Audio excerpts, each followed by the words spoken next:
So today I want to give you the pros and cons of the brand new QSC CB10 10-inch powered speaker. And before I start, shout out to Guitar Center for sending me a set of these for the review. If you don't know, they got some of the best prices on the internet. Definitely check them out for all of your DJ needs. Now the CB10 is the latest addition to the C-Class QSC speakers. C stands for compact. You can see it's pretty compact, right? They're kind of like squarish. And then the B stands for battery powered. So CB and then the 10, you know what the 10 stands for. Now I gotta say, as per usual, QSC's late to the party. It's insane. I mean, they were probably the last company ever to come out with a column array speaker, and here they are finally in the battery powered market. I mean, at this point you can use them as an adjective, like, oh man, I'm running on QSC time right now. I'll see you a little later. Oh, my wife was QSC. We're expecting. But anyway, let's start with the pros. So first of all, it's a 10-inch speaker, so it kind of sits in between the current battery-powered stuff. You got a lot of 8-inch speakers, you got a handful of 12-inch speakers. There's not a lot of battery-powered 10-inch speakers, so it's kind of unique in that way. And yeah, I get it. LD has that Annie 10-inch, whatever, that ugly thing with those big, like, rubber tires on it or some shit. I don't know, look it up. Hate it. But besides that, they are very unique, having a 10-inch battery-powered speaker here. And the first big pro is it actually has a compression driver, a 1-inch compression driver. Now, if you compare that to a lot of the other battery-powered speakers, they're all using dome tweeters. Now, there's several advantages to this. Number one, compression drivers are going to be louder and more powerful, but they're also more efficient. So that's how they're able to get the 12 hours of battery life out of this CB10, because like it's going to be louder, but you're not using as much battery power on this. And I think it's a really, really smart move by them versus like an Everse 8 or the Alpha Theta Wave 8, all using dome tweeters. It has 127 decibel max SPL, which is loud for a battery powered speaker. It blows away a lot of the other stuff in its category, and it truly does sound great. I think it has a nice full sound. The mic sounds great on it. I'm not going to go on the mic right now for the video, okay? I don't know why other reviewers do that. It's just silly, okay? Check, check, check. Still too close, still too loud. Take my word for it, or go listen to it for yourself. But the mic cuts through, especially with the compression driver.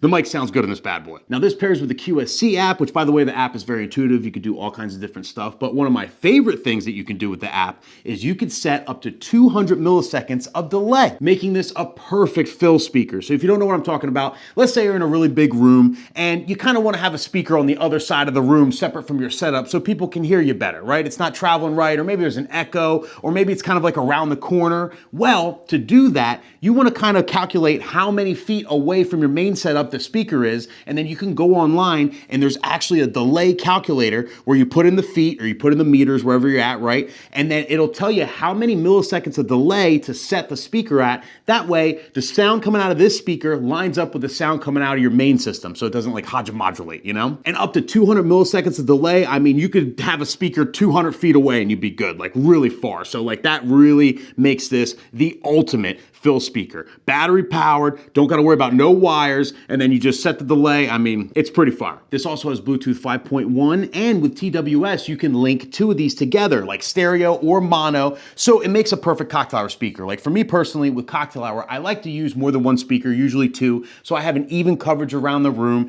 and typically I do that with 8-inch speakers, but now with a 10, I'm gonna have a little more punch, so I'm a fan, very cool. And overall, I love the look and size of it. I mean, it's light enough where you can carry it around. I think it's maybe like 27 pounds or so. You got a handle on top, so it's very ergonomic, okay? It's not hard on your back. And I just, you know, compact, just like the name, just like the C in the name. It's compact. I mean, I'm a fan overall. Now let's talk about the cons. The first being it's not waterproof. A lot of other speakers in its category is IP rated. This isn't IP rated at all, so it makes it a little tricky for outdoor use. Now, in their defense, if you buy their $99 cover, it does make it weatherproof, right? And you can use it with the cover on.